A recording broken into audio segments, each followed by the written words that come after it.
Bismillahirrahmanirrahim. Assalamu alaikum. Dear students, welcome back to DNA Decode with Ijaz.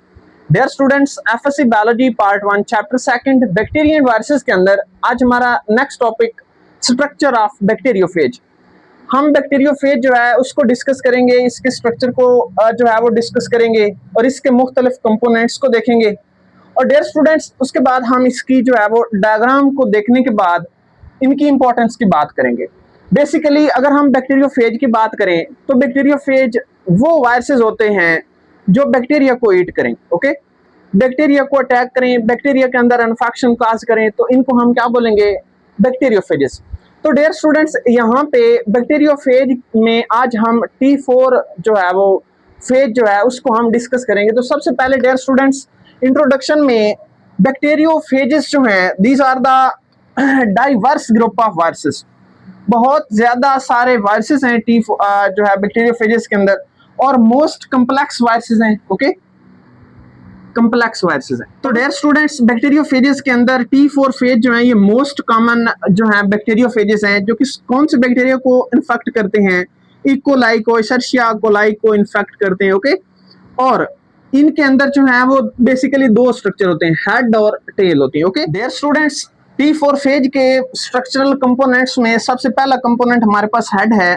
और अगर हम head की बात करें तो हेड जो है ये एलोंगेटेड है, लेंथी है, पिरामिडल शेप का है और उसके साथ साथ हेक्सागोनल प्रिज्म शेप स्ट्रक्चर आपको नजर आता है। और उसके साथ साथ कैप्सिड की बात करें तो कैप्सिड जो है ये किससे मिलकर बना हुआ है, प्रोटीन से मिलकर बनता है, ठीक है। और कैप्सिड के अंदर जो प्रोटीन के यूनिट्स होते हैं उनको हम क्या बोलते हैं, कैप्सोमेर्स, ओके।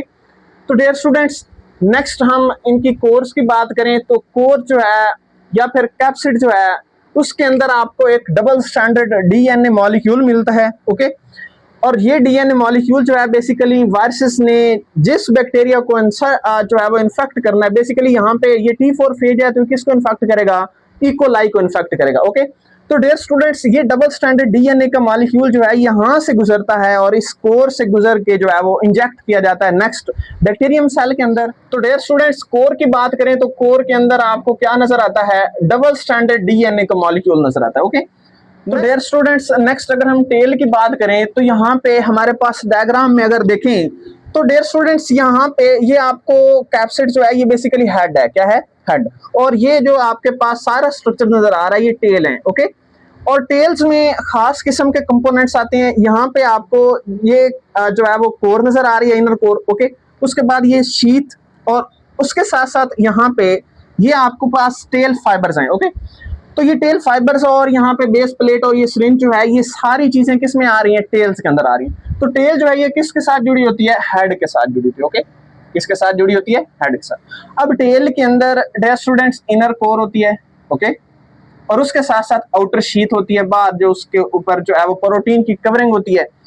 इनर कोर और आउटर शीथ जो है ये मुख्तलिफ किस्म की प्रोटीन से मिलकर बने होते हैं, ओके।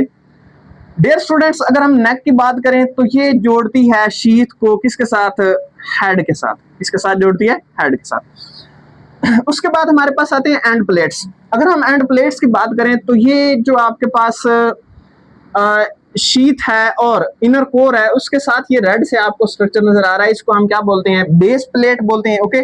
और जो बेस प्लेट है यहाँ पे ये शीथ के बिल्कुल नीचे होता है जिसके साथ जो है ये टेल फाइबर्स जुड़े होते हैं, ओके। तो डियर स्टूडेंट्स, नेक्स्ट हमारे पास 6 टेल फाइबर्स हैं और ये 6 टेल फाइबर्स जो हैं ये किसके साथ जुड़ती हैं, attach to the end of the plate. ये जो आपके पास बेस प्लेट है इसके साथ जुड़े होते हैं, ओके।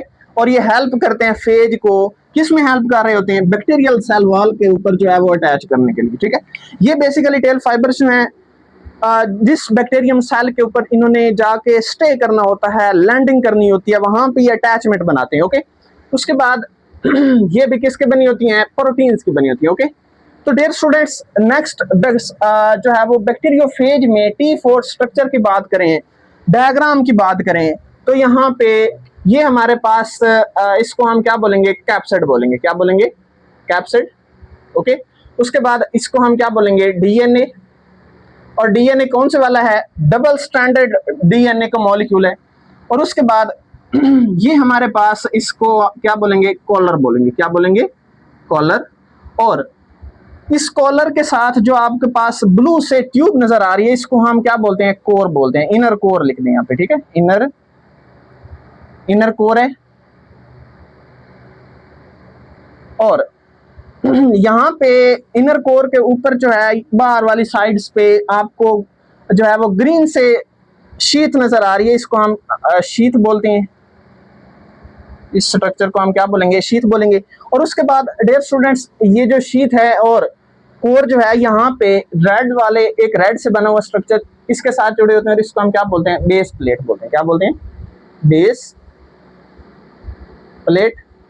और बेस प्लेट के साथ यहाँ पे एक जो है वो स्ट्रक्चर आपको नजर आ रहा है, इसको हम क्या बोलते हैं? सिरेंज बोलते हैं। क्या बोलते हैं? सिरेंज। ओके। और यहाँ पे इस सिरेंज के साथ और इनर कोर और शीट के साथ ये फाइबर्स नजर आ रहे हैं, और ये फाइबर्स जो हैं ये टोटल कितनी है? 6 फाइबर्स हैं, 3 एक साइड पे और 3 दूसरी साइड पे, और इनको हम क्या बोलते हैं? Tell fibres. टेल फाइबर्स, इनको हम क्या बोलेंगे? टेल फाइबर्स बोलेंगे। ओके। तो डियर स्टूडेंट्स, ये हमारे पास, इसको हम हेड कहते हैं। ये वाला जो है आपके पास स्ट्रक्चर नजर आ रहा है, इसको हम क्या बोलते हैं? हेड बोलते हैं। ओके, यहां तक इसको हम हेड बोलेंगे। उसके बाद ये जो आपको नीचे वाला स्ट्रक्चर नजर आ रहा है सारा, इसको हम क्या बोलते हैं? टेल बोलते हैं। ओके। तो dear students, structure of bacteriophage के अंदर T4 फेजेस के अंदर डायग्राम के बाद नेक्स्ट हम बात करते हैं इनकी इंपॉर्टेंस। तो जेनेटिक इंजीनियरिंग के अंदर बैक्टीरियोफेजेस को, वायरस को हम इस्तेमाल करते हैं एज अ वेक्टर। वेक्टर का मतलब क्या होता है? यहाँ पे लिखा हुआ है एज अ कैरियर और वेक्टर। कैरियर और वेक्टर एक ही बात है। बेसिकली अगर हमारे पास एक जीन ऑफ इंटरेस्ट है, जीन ऑफ इंटरेस्ट कोई भी आप जो है वो ले सकते हैं। फॉर एग्जांपल अगर हमने इंसुलिन बनवानी है, तो इंसुलिन का जीन हम जो है वो उसको सिलेक्ट करेंगे। जब हम उसको सिलेक्ट करके निकाल लेंगे, ठीक है, तो वो हमारे पास क्या है? एक जीन ऑफ इंटरेस्ट है, और उस जीन ऑफ इंटरेस्ट की हम कॉपीज चाहते हैं, तो बेसिकली उनको हमने किसके अंदर डालना है? बैक्टीरिया के अंदर डालना है। ओके। अब जीन ऑफ इंटरेस्ट जो है बैक्टीरिया के अंदर डालने के लिए हम किसका इस्तेमाल करेंगे? इन फेजेस का इस्तेमाल करेंगे। और सबसे पहले हम उन जो है वो हमारे पास जो जीन ऑफ इंटरेस्ट है उसको हम जो है वो फेज के अंदर डालेंगे, बैक्टीरियोफेज के अंदर डालेंगे। और उस बैक्टीरियोफेज को जिसके अंदर हमारे पास जीन ऑफ इंटरेस्ट है, वो एज अ कैरियर के तौर पे, एज अ वेक्टर के तौर पे काम करेगा, और वो हमारा जीन ऑफ इंटरेस्ट किधर ले जाएगा? बैक्टीरिया के पास।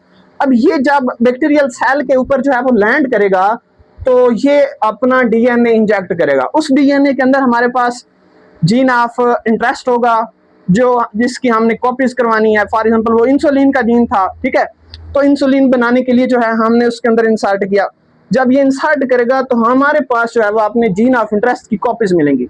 ये हम इकोलाई की बात करें तो इकोलाई जो है ये बहुत तेजी से जो है ये डिवीजन, इनकी जो है वो डिवीजन होती है। तो ये जैसे जैसे इनके नंबर बढ़ेंगे वैसे वैसे हमारे जीन ऑफ इंटरेस्ट जो है उनकी तादाद बढ़ती चली जाएगी। ओके। तो डियर स्टूडेंट्स, यहाँ पे used as a carrier in the genetic engineering. Okay.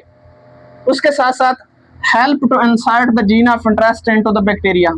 तो वो बात मैंने बता दी कि जीन ऑफ इंटरेस्ट जो है इसको अगर आपने इंसर्ट करना है तो आप किसका इस्तेमाल करें? इन फेजेस का इस्तेमाल करेंगे। ओके। और जीन ऑफ इंटरेस्ट जो है वो किसका पार्ट बन जाता है? बैक्टीरियल डीएनए का। जब ये हमारा जीन ऑफ इंटरेस्ट जो है वो बैक्टीरियल सेल के अंदर चला जाएगा, तो आगे जाके बैक्टीरियल डीएनए के जो है वो हिस्सा बन जाता है। ओके। और उसके बाद जो है वो खास किस्म के जो है वो आगे नेक्स्ट ट्रांसलेशन होगी, ठीक है। अब ट्रांसलेशन होगी तो उस जीन के अंदर, उस जीन ऑफ इंटरेस्ट के अंदर इंफॉर्मेशन किसकी थी? इंसुलिन बनाने की। तो बेसिकली आगे जो है हमारा जीन ऑफ इंटरेस्ट क्या बनाएगा? इंसुलिन बनाएगा। क्या बनाएगा? इंसुलिन। और इंसुलिन जो है उसके बाद हम उसकी एक्सट्रैक्शन करेंगे, हम बैक्टीरियल सेल जो है उसको डिग्रेड करेंगे, और उसके बाद हम एट द एंड 2 मीन से हम जो है वहां से अपने जो है प्रोडक्ट्स लेंगे। अगर आप लिक्विड फॉर्म में ले रहे हैं या फिर वो आप सॉलिड फॉर्म में ले रहे हैं, ये आप लोगों की अपनी विल होती है, ठीक है। तो डियर स्टूडेंट्स, यहाँ पे जिस बैक्टीरिया के अंदर हमने वो जीन ऑफ इंटरेस्ट डाला है वो ट्रांसजेनिक बैक्टीरिया कहलाएगा। क्या कहलाएगा? ट्रांसजेनिक या मॉडिफाइड बैक्टीरिया, जिसके अंदर हमारा जीन ऑफ इंटरेस्ट है। ओके। तो मॉडिफाइड और ट्रांसजेनिक बैक्टीरिया जो हैं ये हेल्प करते हैं टू गेट कॉपीज, हमें कॉपीज मिलती हैं किसकी, जीन ऑफ इंटरेस्ट की, और ये हेल्प करते हैं खास किस्म की प्रोटीन बनाने में, और वो हमारे पास कौन सी प्रोटीन है, इंसुलिन प्रोटीन है। ठीक है, ये इंसुलिन जो है के लिए शुगर लेवल को कंट्रोल करने के लिए इस्तेमाल की जाती है। तो इन बैक्टीरियल सेल से हम एक्सट्रैक्ट करेंगे, एक्सट्रैक्ट करके जो है इसके हम इंजेक्शन बना सकते हैं, टैबलेट्स बना सकते हैं। तो ये मुख्तलिफ जो है वो प्रोसेस को इस्तेमाल कर सकते हैं। तो डियर स्टूडेंट्स, आज के इस वीडियो लेक्चर के अंदर चैप्टर 2 बैक्टीरिया एंड वायरसेस में आज हमारा जो टॉपिक स्ट्रक्चर ऑफ बैक्टीरियोफेज था इसको हमने एक्सप्लेन किया, डायग्राम देखी। ओके, तो डियर स्टूडेंट्स आज का टॉपिक हमारा कंप्लीट हुआ। नेक्स्ट इंशाल्लाह अगले लेक्चर में मिलेंगे। अल्लाह हाफिज, टेक केयर।